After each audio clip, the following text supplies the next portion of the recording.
یہ غیر تربیت یافتہ پولیس ہے، ان سے میری ہاتھ جوڑ کے گزارش ہے اللہ والو ہٹ جاؤ وہاں سے، ان کو جگہ ہی نہیں ہے بیٹھنے کے لیے، وہ کہاں بیٹھیں گے میرے بھائی، ہٹو وہاں سے، ڈسٹرب مت کرو، بات آخری مرحلے میں ہے۔ یہی تو غیر تربیت یافتہ ماحول کی نحوست ہے۔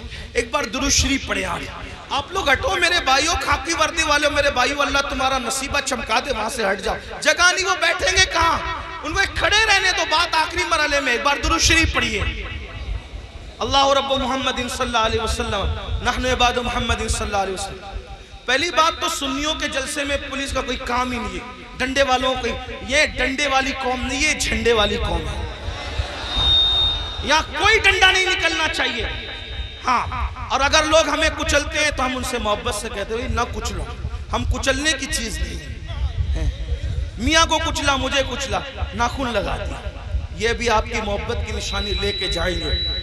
ہاں، ناخن، اچھا معاف کیجئے، میں سمجھ رہا تھا میرے سر حضرت فرما رہے خاکساران حق ہے، یہ میرے مجاہد ملت کی ٹیم، مجھے ایسا لگا پولیس والے، لیکن وہ میں سوچ رہا تھا اتنی بدنظمی کیوں کر رہے ہیں میرے بھائیوں، یہ غوث پاک کی محفل ہے، غوث پاک کی محفل جو سجتی تھی، یہ اس کا بچا ہوا حصہ، یہ ان کی خیرات ہے، اپنا کوئی کمال نہیں، جلسے والوں کوئی کمال نہیں، یہ غوث پاک جس کو بلاتے اس محفل میں وہ آتا ہے، یہاں ڈنڈے کا استعمال نہیں ہونا چاہیے۔ وہ خاکساران حق کو میں سلام کرتا ہوں، مجھے ایسا لگا کہ پولیس والے، لیکن بہرحال ان کو بھی سلام، ان کی اللہ انہیں برکتیں دے، لیکن تھوڑا سا وہ بھی دماغ سے کام لیں، ان کو جگہ نہیں بیٹھنے کے لیے، کہاں بیٹھے گا انسان، اسٹیج پہ جگہ نہیں، لوگ کھڑے ہوئے ہیں، ہم ان کو ابھی بیٹھنے کے لیے کہتے ہیں اس پہ ظلم نہیں ہوگا، کیسے کہ ان کو بیٹھنے کیونکہ جگہ نہیں ہے۔ یہ تو حضرت اختر میاں رحمت اللہ تعالیٰ علیہ پر رسول اللہ کی خاص نگاہ ہے، ان کے مرشد حضور سرکار کلہ کی خاص نگاہ ہے کہ ان کی محفل میں اتنے لوگ جمع ہو گئے، ورنہ آج کس کے لیے کون آتا ہے۔ تو بات آخری کر رہا تھا، اس کو سن لے، بات ختم۔ ایک بار درود شریف بلند آواز سے، اللہ رب محمد صلی اللہ علیہ وسلم نحن عباد محمد صلی اللہ علیہ وسلم صلاۃ و سلام علیکم۔ آخری بات، کچھ بھی کیا توبہ کر، وہ والی نہیں، کان کھینچنا، گال پیٹنا، استغفر اللہ، وہ والی۔ کون سی توبہ؟ جیسے بکری کے تھن سے دودھ نکلے اور دوبارہ اسی سوراخ سے تھن میں نہ جائے، ایسی گناہ سے نکلو، پھر ادھر کا رخ مت کرو، پھر مت پلٹ کر جاؤ اس طرف، یہ توبہ۔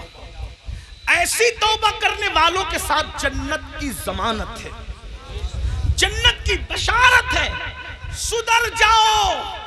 تو بستی میں بات کر رہا تھا، بیچ میں نکل آئی کہ جب تک وہ زندہ تھے، بزرگ کہتے ہیں کہ اللہ ان کو معاف کرنے کے لیے تیار تھا، معافی مانگ لو میں معاف کر دوں گا، انہوں نے توبہ نہیں کی، اب مر گئے اور عذاب میں گرفتار ہو گئے، تو میں کہتا ہوں یہ اللہ ان سے صلح کر لے، اللہ ان سے صلح کر لے، لیکن اب جب عذاب میں گرفتار ہو گئے تو اب اللہ ان سے صلح کرنے کو تیار، یہ اللہ سے صلح کرنا چاہتے لیکن اللہ ان سے صلح کرنے تیار، اس لیے مرنے سے پہلے توبہ کر لو۔ جو حدیث پڑھنا ہے وہ یہ حدیث مختصر سے وقت میں پڑھتا ہوں، میرے وقت میں جو میں نے 1 گھنٹہ متعین کیا تھا، 10 منٹ کا ٹائم رہ گیا، اس میں بات پوری کر لوں۔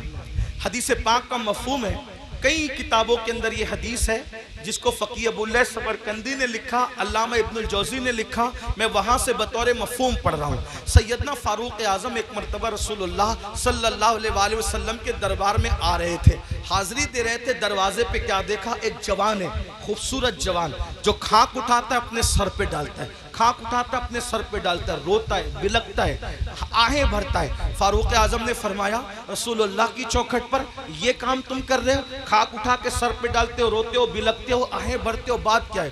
تو فاروق اعظم سے اس جوان نے کہا اے میرے بھائی عمر، آقا کی بارگاہ میں حاضری دینا چاہتا ہوں لیکن ہمت نہیں ہے، حوصلہ نہیں ہے حاضری دینے کا، اس لیے میں یہ چاہتا ہوں کہ آپ اجازت لے لیں، آپ حضور سے عرض کر دیں کہ حضور مجھے اذن حضوری عطا کر دیں، حاضری کی اجازت عطا کر دیں تاکہ میں رسول اللہ کی بارگاہ میں حاضر ہو جاؤں۔ تو آقا علیہ السلام سے فاروق اعظم نے عرض کی آقا میرے ماں باپ آپ پہ قربان یا رسول اللہ، ایک جوان ہے چوکھٹ پہ بیٹھا ہے، سر پہ خاک ڈال رہا ہے آقا، اور وہ آپ کی بارگاہ میں حاضری دینا چاہتا ہے، یا رسول اللہ اگر آپ اجازت دے دیں تو وہ حاضر ہو جائیں۔ وہ جوان آ گیا، اب دھیان سے سننا، غور سے سننا، وہ جوان آیا، آنکھیں جھکی ہوئی تھی، آنکھوں سے آنسو بہ رہے تھے، مسلسل